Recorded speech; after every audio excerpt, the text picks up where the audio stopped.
Experience. I am your co-host, Chad Nefussi, with my co-host, the CEO of iShook, Benny Rockmanov. On the iShook Experience, we embark on a journey of discovery in pursuit of work-life harmony, something that is so elusive because we only have so many hours in a day. But today we're diving into, once again, a topic that is crucial for all modern professionals, modern business people, balancing that busy schedule while still striving for that success that we all desire. So in our quest for answers, we often explore the intersection of technology and mindfulness, or personal growth and work. However, in this episode, we're shifting gears and we'll be joined by a special guest, a very successful young entrepreneur, Brandon Austin Kinney. Brandon has founded and started numerous businesses. He brings a wealth of experience and insight into how to achieve a work-life balance while still managing multiple ventures, several of which he's about to launch, and he's still taking time to meet with us today. And as you've seen throughout this series, we also share practical tips, insights, and stories that help empower you in your own quest for balance along with our own. So today we're really going to delve into some of Brandon's strategies and experiences, get some lessons for that balance to maintain focus and find success in both personal and professional realms.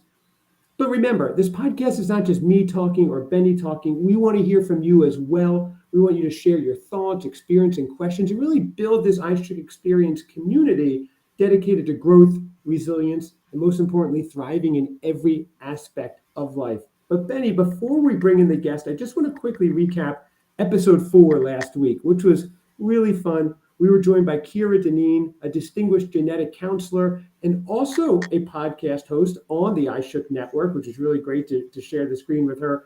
She shared some of her personal journey. She gave us how she blended her expertise in genetic counseling with her passion for digital media and podcasting, which was, seemingly disparate things that she melded together well. And she really told us how she managed to balance her demanding roles in healthcare and media and gave us some really great insights.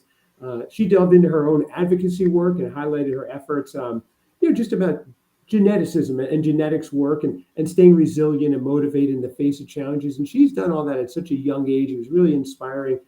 I learned a lot. But Benny, it's enough about the past. It is time to move into the future, into the forward. It is time. Let's bring in today's guest, Brandon Kinney. I'm so excited to have him here. Brandon, thank you so much. I wish I had like a clapping sound effect to give you for joining us. So we need sound effects, Benny. Well, here we go. Here we go. There you go. Yes. Yes. Improvise Brandon, the situation here. I like that. Brandon, welcome to the iShook Experience. Thank you again for joining. Yeah, thanks for having me. You make me sound maybe way more special than I am, or at least I think I am, but I appreciate it.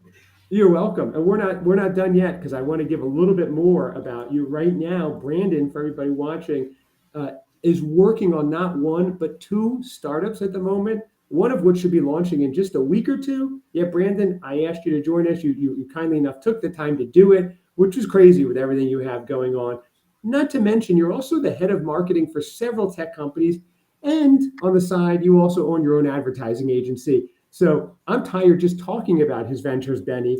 This is what we mean. We're talking about hustling and balance. So I really want to get into, Brandon, you've done a lot. It's really wild. You've done more than most people in an entire career. So I really want to know, let's get into your early days. How did you get into this and even have this drive just to run all these and not be overwhelmed by them? What was your startup, your origin story? I don't know. I guess, like, for lack of a better term, I've been hustling, or whatever you want to call it, forever, right? I grew up in a not so great situation, and I got pretty into athletics, which was like a very good path for me, and ended up at a very fancy school where there was a bunch of people way smarter than me, Columbia in New York City. Yes. And yeah, I just kind of, and I was an athlete while I was there. So, doing the whole D1 thing with a demanding, academic schedule, and then I had to pay for it myself as well. So I worked full time. And so you were there on a scholarship because you were a wrestler at Columbia, right? I wrestled. That's right. Yep. Okay. So Ivy League schools don't give athletic scholarships, which is something that a lot of people No, they do give, need-based financial aid and some grants and things, but they don't give athletic scholarships. So So I got, a fair amount of it covered based on our, financial situation. But yeah, I had to make up the rest of it myself.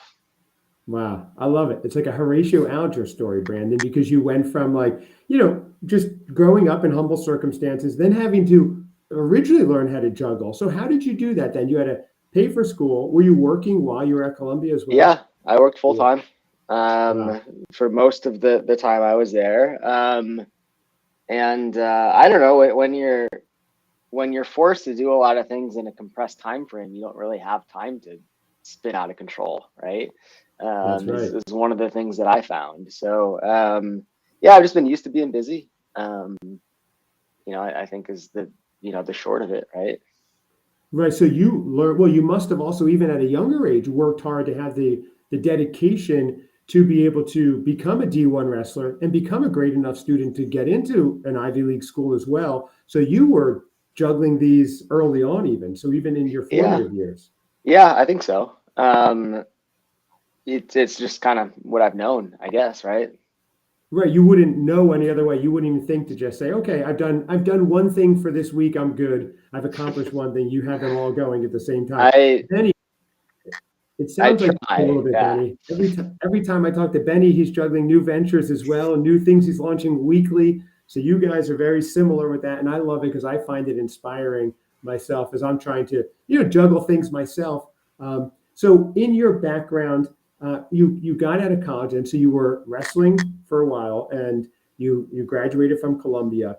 So what was the first job you had coming out of it, or did you have 10 I jobs coming out of it, I'm sorry, say that again. or did you just have 10 jobs coming out of it and work all of them nonstop? No, it was an interesting thing because growing up, all I wanted to do was be an athlete where I could get into a good education, and that was kind of my whole identity was wrapped up in that, right? And Wow. then when that ended, as a senior in college, there's no professional wrestling in the USA, right? And so when that ended, that was pretty tough for me, right? Like my whole life I'd been one thing, and then it was time to become something else, and I didn't know what that thing was, right? Wow. Wow. Um, and it also happened that was 2008, which is pretty tough economical Yes. times for a lot of people, and so it's hard to get a job. Wow. And I worked at a nonprofit actually as my first job, basically as a sales guy, right? Okay. Just trying to get donations. Really? And Right. This is right after the financial meltdown, too, trying yep, to get donations from people. That couldn't have been easy. yeah, in New York City of all places, right? It's a new type Trying of wrestling you had to do. Let's put it that way. Yeah. Stop people on the street and get them to give you their credit card in a place where Right. no one's skeptical, right? Um, Right. Right. but yeah, I did that for a year, and then one of the alumni at my university reached out and they offered me a job at a real estate company, and I got a pretty good look at how a very successful, billion-dollar private company was run and how Mhm. decisions were made, and I just learned a lot just from uh, being in the presence of people who had figured things out in a way that most people never have, right? And what did you do for them, Brandon? Yeah, so it was interesting because I was the youngest person there, so I got all of the random jobs, like Hmm. just a young guy, hey, figure this out, right? One of them was we're interested in green technology, so we want to look in like solar and wind. And so I built a bunch of solar projects all over the East Hmm. Coast, right? Which was pretty Yes. cool. And on like all of the buildings that the company I worked at owned. And another one was Wow. figure out the internet was the exact words. Really? And what they really meant was, you know, we spend a lot of money on marketing and advertising. We don't know what it does. Figure it out, Oh, right? right. And that, long story short, led me down this, path in this marketing world, which is where I've been for a while, and it's how I met you, right? Yes. Yeah, that's kind of the start of it. Wow. Yeah, Benny, Brandon and I have worked together now close to 4 years on dozens of projects. And I have to say, working with Brandon is just a joy. I can get a hold of him weekends if I need. We get it done. He hustles and it's really and it's always been kind of a modern day handshake agreement. So I really want to Yeah. I really want to say that's rare that you could just have someone for 4 years work with his word and my word and have it work seamlessly. And it has, and I commend you for that. And that just shows how important networking is and working and doing the right thing. Because if you're going to build and have juggling all these different things, if you're watching what you're saying and not keeping to your word, that's going to quickly come back at you too. So No doubt. it's been commendable being able to work with you in that capacity too. So thank you and great work with that. So you went from real estate, and because they asked you to do all these multifarious jobs at this firm, that's how you learned all of a sudden to do digital marketing or learned how to do advertising and learned all these other things while being paid to do another jobs. It's almost like not a paid internship, but it was like another education for you, real world education. Yeah. It was, it was I struggled, like, I'd considered going to law school, which I know you went to, right? Mm-hmm. But I paid for my undergrad, and I didn't want to, I wasn't sure if I was going to like it, or I wanted to, put up another, couple $100,000 or whatever it was back then. Right. But when I started doing the marketing stuff, it was the first time I kind of like, I realized, okay, this is something I can do that I don't need to go back and get a degree for. And I could theoretically be very good at it, right? Right. So yeah, I got to learn on the job, right? Obviously made a lot of mistakes, but it was a super valuable experience for me. And, Right. being able to make decisions on behalf of a company kind of gave me some, I don't know, leverage maybe isn't the right word, but when I wanted to go do this full time, it kind of gave me a good background, to be able to lean on, right? It certainly gave you the mindset as a leader of a company on how to do it. So, and that is a specific mindset. I mean, Benny, when we speak too, you have that CEO mindset that it all kind of falls on you, and that only comes with the power of being able to make the decisions and not having to always check it. So that's really interesting that you took that and you weren't daunted by or apprehensive about not knowing the positions. You just dove right in and were like, I'll just learn on the job and figure it out. Yeah, well, the interesting thing that I like about the marketing world or the advertising world, or at the very least the direct response world, is that everything's measurable, right? Especially in the Right. digital age. So you can say, I spent this amount of money, and this is how much money came back in revenue, and we either made money or we didn't, and it's pretty Right. black and white in that sense, and Mm-hmm. so that was attractive to me because I'd spent my whole life competing, right? And this was a Right. different Right. way to kind of be able to have something that's measurable, that I could Ah. compete against myself with, right? Oh, that's really interesting. Okay, so right, you left your days as an athlete, so to speak, and then you had to find some other way to fulfill that competitive desire. But now you had these metrics that you could sit there and go, okay, how did I do last week, year over year, quarter over quarter, Yeah. and use that not only to gauge success for your clients, but also against yourself to keep improving. I love that, a tangible metrics. That's interesting. And that was born from your mindset as an athlete too. Yeah, I guess so. Right, without even realizing it, maybe. Wow, that's fascinating. Okay, so let's discuss. So now you have this knowledge. Where is the tipping point? When did you cross the Rubicon and say, "All right, I want to start my own thing"? So let's get into. Still at the real estate place where you start thinking because your next step was working on your own, or was there another step in between? The step was I had a long-term relationship that ended. Yeah. and That's a whole uh, other podcast we could get into. and Sounds like a I good took story. my puppy, and we moved to Costa Rica, and we lived on the beach. Wow, As I Brandon, was, I would have stopped there and just said, "All right, I'm here, I'm good." I know we're trying to figure out how to go back. Right. But anyway, then I met a new girl who I'm now married to. By the way, that's the spoiler of that story. And Congrats. while I was in Costa Rica, thank you. And Oh, you met her in Costa Rica.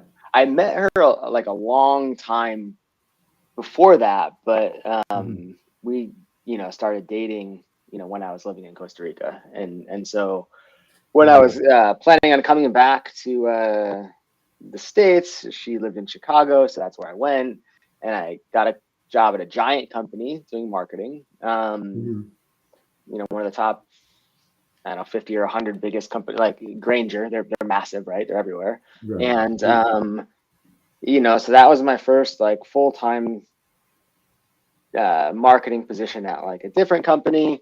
And then we moved to Austin, and I started working in startup world. And over the last probably 4 or 5 years, I'd slowly started moving away from working at companies and towards my own things, right? And when I met you, I was the head of marketing at a pretty impressive startup, and they're still growing a bunch, and I advise them still and consult for them. But that was me kind of running the ship and an entire platform and building out a whole new thing. And then eventually I just decided it was time for me to not work for other people. So, you are making it sound so much easier than it is, Brandon. You're very humble, and I appreciate that. Which, by the way, those campaigns are very successful. I bumped into someone last week who had seen me on one of those campaigns we had worked on recently, just recently. So they can't beat them, and it's been like 3 years with the same ads, and for some reason they don't want to make.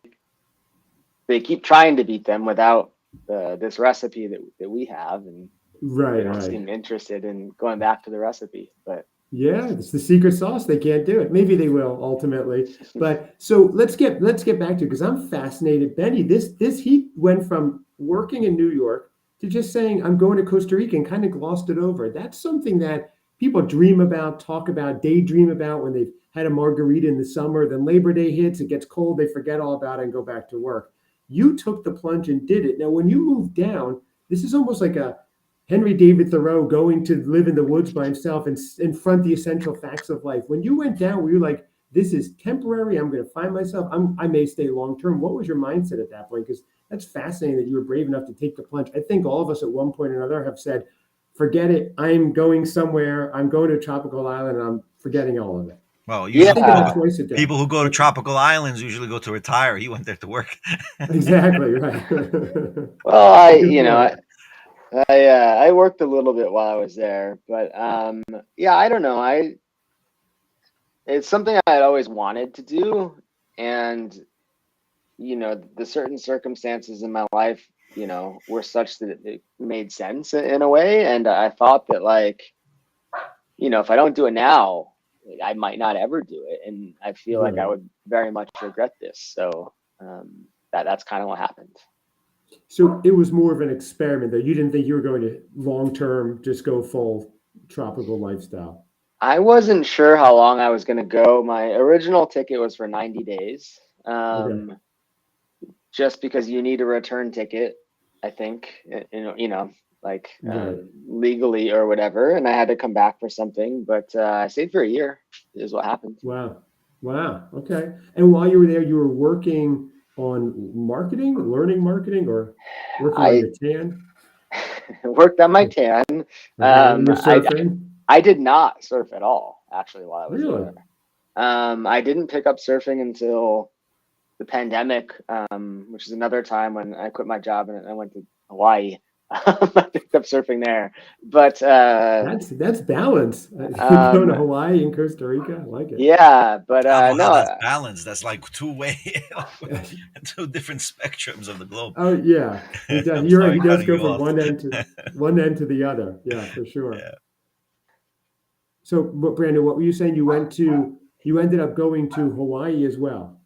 Yeah, surfing. So I didn't surf at all in Costa Rica. I taught jiu-jitsu at a gym, you Oh, know, wow. couple times a week. But you know, the cost of living is a little bit lower there than a lot of places here. So I was able to mostly kind of live off some savings, right? And then yeah, came back here and started working. So you knew at some point you were coming back, even when you were in Costa Rica, you knew it was kind of just you're taking the time, like almost like a mini gap year, because you could do it and you thought that this is your chance.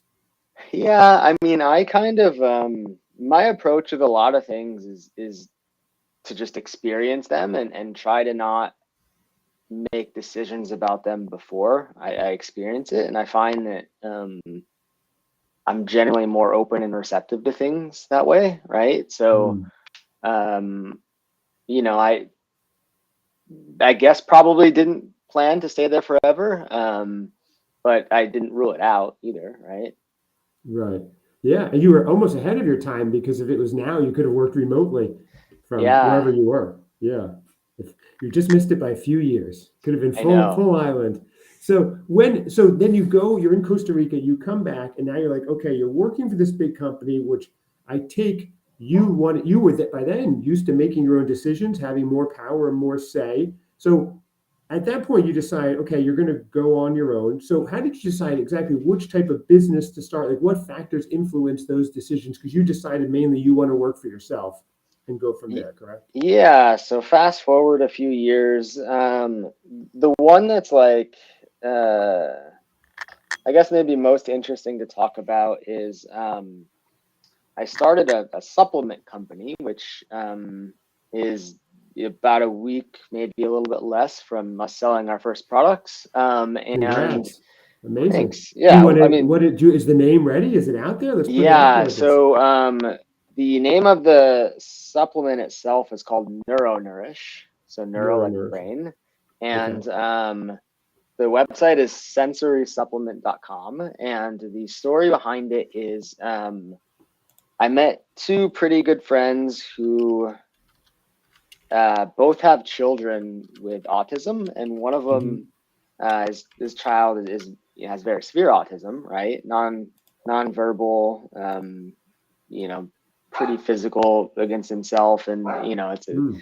it's a tough time. And you know, I'd also done some work with a company who helps people with addiction, right? Alcohol Hmm. addiction, actually. And through that, I met a scientist who made a supplement. And so Hmm. I introduced my friend to the scientist. And, you know, we essentially made a supplement for his autistic son, Leo, is what happened, right? Right. And, you know, so it's got, you know, it's a all-in-one complete supplement for, you know, it was made for, you know, kids with, you know, on the spectrum, but, Hmm. you know, it can really be used for all children, right? Right. So, So, you okay. know, So this is your new one, and it's most interesting just because of it. It's a the product itself. Is that what's most interesting to you, or the challenge of learning this space? What is it? so What is it? I guess the thing that, you know, might be interesting for you guys is just how, like, how do you decide to start a different company, right? Like Yeah. it's easy for me to build my own consulting firm on marketing and advertising because I've done it, you know, forever, and at this point I can, you know, I can just do that, right? But this other Hmm. one, you know, finding people that you like and you want to do things with, and also trying to have a positive impact in the world is, um, you know, that's interesting to me, right? Wow. Okay. Because your other positions, right? They haven't necessarily had that where it's helping a societal help. Alleviating a problem or helping to Some eliminate of some. them, yeah. I mean, I work with some software companies where that was certainly the case, where I didn't feel like I was, um, at least in a society or social benefit kind of way, helping people, right? Right. Some of the last few companies that I did feel that way, like owner.com, I think is doing a very good thing for, you know, Small independent businesses. restaurant owners and small business owners across, you know, the country. Sure. Very You know, cool. so I started to pivot more towards companies where I felt I could do some good in, right? Yeah. And then also more to like, who are the people I want to work with, right? You know, sort of thing, and what are the problems that we want to solve. Yeah. Right, I see. Right. And now I know you do run your businesses like that just from our long-term relationship that we've had. You certainly have a stable of people you trust and like to work with and keep going back to them. And I know I certainly appreciate it, and I'm sure the other people do, because it's just nice too. It's like you know what you're going to get, I know what I'm going to get, and I'm sure that's how it is with the other people you're dealing with. And Benny, I'm sure you have the same thing when you're dealing with various people. You like to know what you're getting. When we go on our show, if we're having a meeting in any walk of business, you want to eliminate that uncertainty. So that's a good tip that we're getting from you as well, Brandon, without outright saying it, is if you have people you work with, trust, and even better, like, that's a home run right there. Right. So But I see. uncertainty would always exist in any project, obviously. You just want to Absolutely. eliminate the majority of it. So Right. Mitigate it as much as you can. Yeah. So, right. So if you can control that. But no, you're right. There's so much uncertainty, especially you're launching this. So this Neuro Nourish launches next week or in a week or two. So it is in the warehouse already. Mm. So the first Wow. order that we made is 5,000 units. We've done some test orders, but there's a couple pieces of the technology that we still need to, get talking to each other. So it's very Mhm. close. what's but the project called again? the name of the supplement is called Neuro Nourish, and the website is sensorysupplement.com. So that is actually live now. The site is live now, so you can get The website is, information. yep. I'm unsure if you could place an order right now. I don't think that we're accepting actual payments, just the test orders. Right. But the website does exist. Yeah. Wow, awesome. So okay, so that and you've been working on that for a while. I know we spoke a while back where you're doing it, right? Several months Yeah, ago. I it believe. over a year probably at this point. It took a very long time to get the formula right. Specifically because we needed to put the fish oil in it, which tastes very bad. It was impossible to do, and there's no other company in existence that's been able to do that. So it took us 20 variations of the formula to just to be able to get that one thing in there. But it was either that or not have it, and we didn't think not having it was an option. So right, and you need kids to have these, and if kids don't like them, it's like impossible to get. That's the to get them to eat it. yeah, and that's the the specific issue with the market we're going after is they are already extremely picky eaters, right? So that's the that is a challenge. Interesting. Right. Okay. So you have to overcome that on top of having it where it's viable and helpful and works. So with all these things that you have going on, and there's a lot, but I know you also enjoy various activities like surfing and different things. Let's get into the crux of this show, which is balancing that work-life balance. That's something for me that I'm always fascinated with, because I have so many things I love doing, and I also love my work and what I do with that, but I want to find the balance. I also want to spend time with my children because time is so limited, so finite. So let's delve into a little bit how you manage to juggle all your multiple roles and still maintain a healthy work-life balance, if that's even something you do, or maybe like Chad, it's just not in the cards right now for me. Yeah. I mean, my first hack is I don't have kids, so that's probably helpful in giving me Tip number time. 1: don't have children. Save a lot of free time and money. But no, I think the first step is really kind of understanding what's important to you, right?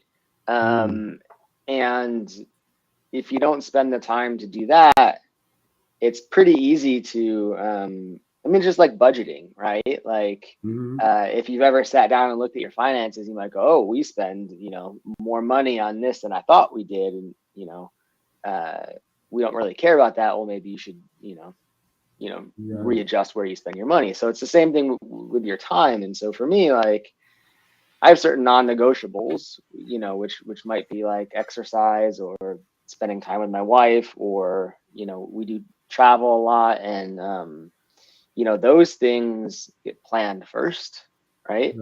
Before anything else happens, and they get blocked off in the calendar. So that's going to happen no matter what, right? And what I found is if you don't do that, you know, you have unlimited emails in your inbox, your phone's always buzzing, like those things are just going to kind of eat up time. Right. And, you know, it's hard to find the time to do the things that are very important, but not urgent, right? Unless you Right. make space for them. So, you know, the people that I've noticed and observed in my life that are the happiest and also typically the most successful are the ones that spend the bigger portion of their lives in the, you ever heard of like the Eisenhower box? It's like Nope. it's a productivity matrix, I guess is what it's called. And there are 4 quadrants. You have important, you have like urgent and not important, Okay. urgent and important, not urgent, important, not urgent, and not important, right? And Right. so most people spend their time in this like urgent area, either doing urgent and important or urgent and not important, right? Like people sending you emails, oh, this needs to be done right now, but it really doesn't, you know? Right. And people, you know, rarely spend time in the areas that are not urgent, but important, right? And Right. those things might be, I mean, it depends on your values, but it might be exercise, right? Or health, personal Mhm. health, whatever, you know, that sort of stuff. Or work wise, Yeah. it might be, you know, if you're trying to do a big project, like, you know, get this podcast off the ground, or, you know, this might be a Mhm. few months ago for you or whatever, you need to spend the time to put, you know, the foundation down to do this Right. big and important thing. But if you let your life be run by all the distractions and all the things that are happening right now, you'd never do that, right? Even Right. though Right. this big important project might fulfill you more than all of that stuff, if you don't carve out the space to make that happen, you know, it just won't. So you almost back into it. You say, here are my priorities. Here's what I have to do. Here's what's urgent. Here's what's important. Here's what's not urgent. And then you back into it without compromising what you want to do. In other words, you're saying, I have all these things to do today, but I have to work out. I need my fitness in for my own mental and physical health. So that you back the time around that. And that's a really great tip. So you're making that a priority and then kind of focusing Yeah, on instead of trying to squeeze it it's in. a non-negotiable. And like Yes. the secret is when you asked me when we could schedule this, I told you I had to leave by a certain time, and Yes. it's actually so I can go exercise. Just because Okay. that's my blocked out time that I already have set. Right. And you know, if I don't respect that kind of boundary, maybe I will not do the thing that I know is important and good for me, right? Right. Right. No, that makes sense. Right. Okay. Yes. You don't want to end up missing back day for a podcast because then you're going to be all off too. So what's today? Is it back day? How do you break it down? You know, it depends on the week. Later today, I'm doing yoga actually, Very nice. which Okay. is yeah, a newer-ish thing, but yeah. So like I you know I find that um, you know, being able to just like put blocks around your calendar for certain times is very helpful. Mhm. And so the same thing, like, you know, you plan date nights or you plan, you know, trips or little things. And, you know, if you get those out of the way first, right? Right. Like the super, super high value stuff, you know, like on some level, everything you do in your business could mostly be done by somebody else in some Mhm. capacity, right? Um, Right. but nobody else can spend time with your family, right? That's true. No, Right. That's a you great know, point. Right. nobody else can go surfing. I know that's something that you like to do. Love to And do. Yes. so, you know, like I find that, you know, if you put those things down first, you know, and then you look at things like most things are actually not emergencies, right? Most Right. things, you know, if you took a step back and you thought about it and you say, okay, like this could be done this time, this could be done here, right? Mhm. And you just shift your priorities around a little bit, you can, you know, be more Right. effective, right? That's actually a very good point. Just because you said it's urgent, it doesn't mean it's urgent, right? There will Yep. have to be parameters that will define it to be urgent. And then those parameters are not based on what you're saying, based on the reality of the situation. Yeah. Yep. Yeah. And, I've been, I've you been, know, I've been struggling with that a lot too. What he's saying, honestly, it's very important what he's saying.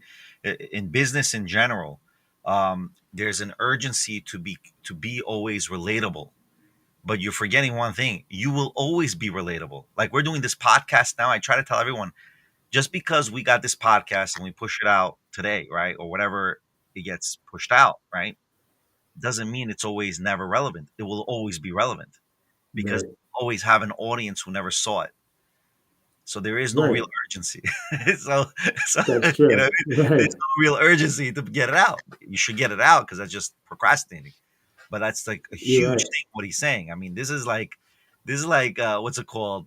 Marketing 101 and work ethic 101. Everyone should be taking. Yes. I'm sorry I'm Yes. emphasizing this, but I have to emphasize it. This is huge what he's saying. It's so simplistic, but it's so important that everyone gets that. Yeah, and you know what it is? This was what I envisioned when we created this show, was learning these little tidbits that people, it may be simplistic or it may not be. People just don't think that way. And the way Brandon backed into it with the Eisenhower boxes and budgeting the time and then backing into prioritizing what he wants first and then doing what he had to do, fits it all in. That's a great tip, because there's so many days I'm like, I'd love to go do yoga, but because I didn't schedule it, it's not happening today. But you scheduled it as if it was something that was important, not urgent, but important. But Well, you made it well, urgent with a time frame. well, So, not just that. He's the engine of his projects and his company. mhm, If you're not fueling that engine, then there's no right, company. So that's true. so that's the importance. Block Yeah. everything out. So Yeah. the other, the next part of that is you're right. And a lot of the things that drive revenue or impact for like my companies are me being able to do the marketing for them. Right. So, Right, the next thing is like, I block off, high value, important times. And for me, I'm more effective in the morning. Right. mhm, So I turn off Slack. I put my phone away. Um, there's a handy app on my desktop called Focus Time. It's just built into Windows, where it blocks all right, your notifications, right? right, And I try to spend time doing the things that are important. And when I block out all the notifications, I can't get interrupted. Um, right, and because when people interrupt you from things, it's not always super intuitive, but when you have to switch tasks, right? It's called context switching. You lose a lot of time in between them, right? right, And spending a little bit of time here and a little bit of time here and a little bit of time here is a terrible way to get something done. right, And for me personally, I'm prone to looking at notifications and things like right. that. And I think most people are probably wired that way. So I just need to get rid of them altogether and just block out the time to do the things that are actually going to have an impact. And then Right. I can answer to Okay. people's messages, later, right? Which Is is that probably something? why you get messages from me at night when it's after I've done like my important stuff. Right. Yes, random times, random hours, and I often get them, and then I go, I forgot to turn my own notifications off. It's a Sunday morning. What am I doing here? So that's a good point. So I see. So what you're saying is, and in what you do and what you found successful is focusing on a task in hand, not getting waylaid every 5 minutes, because that is a dopamine rush. When you hear that little ding, you don't know what it is. Is it $1 billion deal, or is it someone asking, if you need to extend your car warranty? So you Yeah. just don't know. But either way, it takes you out of it. It's usually someone looking to extend your car warranty, not the $1 billion deal. But unfortunately, those come around more Yeah. often. But okay, so, and yoga, is that something you came to because you felt like you needed to find kind of grounding and balance? Is that as mental as it is physical for you? Maybe. I don't know yet. Before this year started, I just decided I wanted to do more, I guess, yoga specifically, but mostly just for my body. Like I do Mhm, a decent amount of, I do a lot of jujitsu nowadays, which is mhm. easier on my body than wrestling was. Right, But I found myself having to like stretch a bunch, and I was kind of like stiff a lot, and so I figured, well, if I do something that loosens me up a little bit, maybe that'll be helpful, right? And right. I found that I generally feel a little bit better. It's almost like my joints are lubricated, kind of like a way to They explain it. absolutely are. Yeah. So yeah, I just kept with it. Okay. And the ancillary effect has probably been or will be soon at some point calmer mind, more present, more mindful thoughts too. Yeah, I don't I'm not exactly sure how to quantify that. I know there are several studies on meditation and mindfulness in general that prove that people who do that actually get time back, right? Because they're able to Yeah. focus better and they can accomplish things faster and easier. I'm Hmm. not sure what the quantifiable benefit of yoga is exactly, from that standpoint, but I'm willing to make the bet that the more I invest in my own personal health now, the bigger the benefit will be, in my 60s, 70s, 80s, and hopefully some Sure. marginal years of my life where I have a higher, what's the word, like quality of life, right? Because I Right. put the work in now, right? Yeah, you're building equity just like you Yeah. would with money. It's the same thing in your health as well. So that's interesting. So, but let's get back to the business itself because I know you do have to get to your yoga. So we only have maybe 5 more minutes or so with you. Um, but I want to just get into the key factors that have contributed to your success, including the mindsets, habits, professional development. If somebody's watching right now and it's like, wow, Brandon is so inspiring. I want to work for myself. I want to have a few different businesses. What would you say the key factors? I know we've touched on them, but do you have them like written down or enumerated? Um, I mean, I would. It's going to be hard to be successful, I think, in something that you don't believe in or you don't like doing. Hmm. I think that's very true, right? Right. Um, and then the other thing, at least for me, is the only real skill set I have is I think, is being able to get better at something, right? Okay. Which um, is interesting because I think everyone has that skill set, or at least the ability to. So, Right. for me, I'm always learning, always trying to improve, and that's I don't know. You spend 10, 15, 20 minutes a day doing something over the course of a year or two. That's what, several days, and Right. you'd be surprised how much you can improve just with little consistent habits, right? Right. 10 minutes a day, right? It adds up. All of a sudden, at the end of the year, you've kind of mastered something that you may Yeah. not have, or, or just flip through. Okay, that's interesting. So, okay, so basically, because I know we have to wrap it up with you in a few minutes. So you've started working your way into high school with the dedication to be an athlete, to make it to D1 wrestling, and grades good enough to make it to an Ivy League school. Then in the Ivy League school, you're able to juggle working full time, school full time, and there's no joke. Being a D1 athlete is a huge commitment. So little by little, you see there's a trend where you're able to learn, grow, and balance these things all at once while still having some fun. Then, of course, you start working, learning on the job. And like you just said, always look to get better. You weren't scared to sit there and go, I don't know what I'm doing. You're like, I will figure it out. You weren't afraid to fail, which is, I think, something that's really Actually, important. that's an Mhm. important. I learned this on a job interview. I don't know, a long time ago, but this guy said something, and it stuck with me since. But he said, as soon as you learn that no one else knows what the f they're doing either, the better off you'll be. And I Right. thought that was like very true. Like Mhm. everyone's trying to solve the same problem. Everyone's trying to get through the same things in life, right? And Right. nobody's got it all figured out. So, Interesting. you might That as kind of well frees just you. do it. Yeah. Right. So that freed you from going, well, everyone else is an expert and I don't know. The mindset was they may not know either, or they were at a point where they didn't know. Yeah. Fascinating. Benny, we're learning a lot today. I love it. I am No, inspired. I'm just listening. Yeah. He's got a lot. He's got a lot of experience. Listen, this is a powerhouse individual. He made himself. Yes. He made himself. That's the real thing, and that's what people got to understand when they're doing entrepreneurial work and balance work. You Hmm. make it yourself. No one's going to teach it to you because you are your unique self. We can only Yes. guide you to use some tools to make yourself. And that's really what the iShook experience is and Midnight Market is and everything else that we're doing Yes. in iShook as well. And it's very impressive. I just might have Yeah. one question before you get off. The ad market I know is very, very competitive, very hard.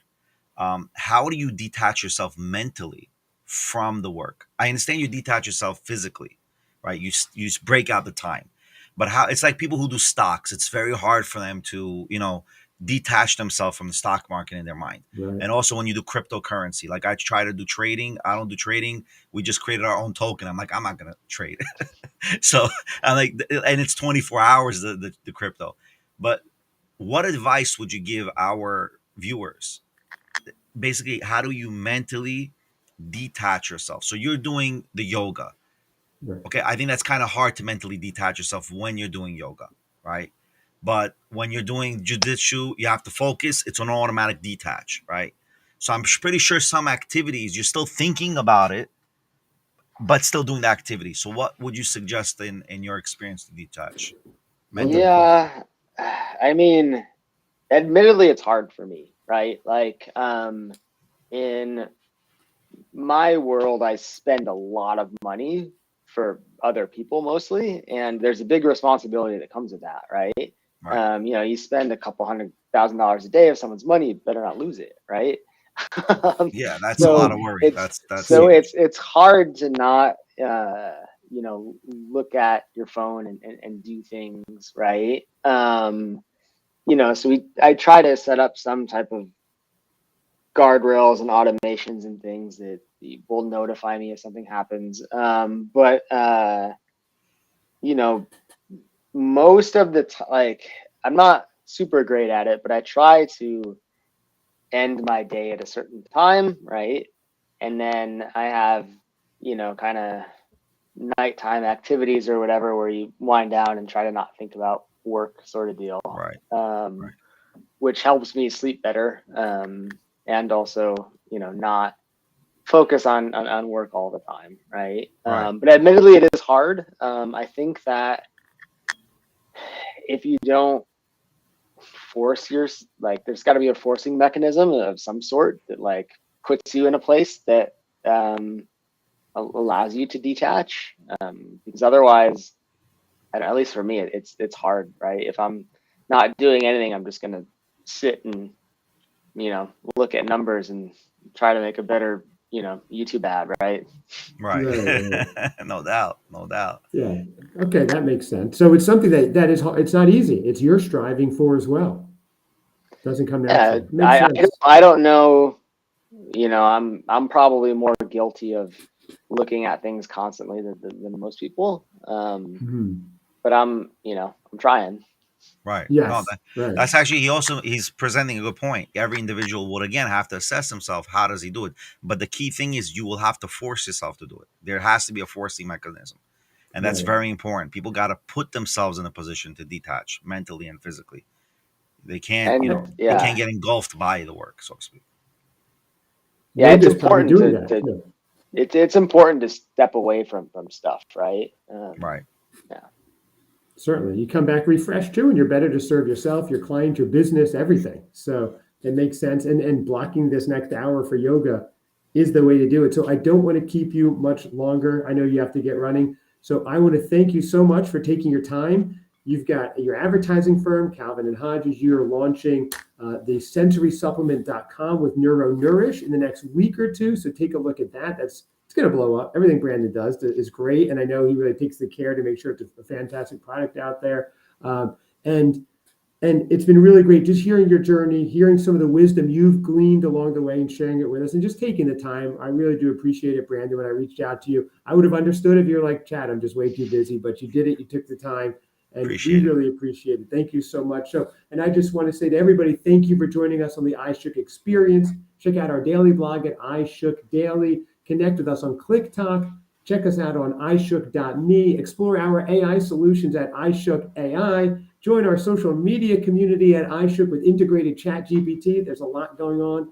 Listen to the other podcasts on the network like Midnight Markets, as well as right here, the iShook experience and everything on the iShook network. That's my co-host, Benny Rockmanov, the CEO of iShook. Our guest, Brandon Kinney, very inspiring. And everyone, as Benny said last time, for true balance, you must always strive to stay balanced. So until next time, stay curious, stay balanced. I'm Chad Nefussi, and this has been the iShook Experience.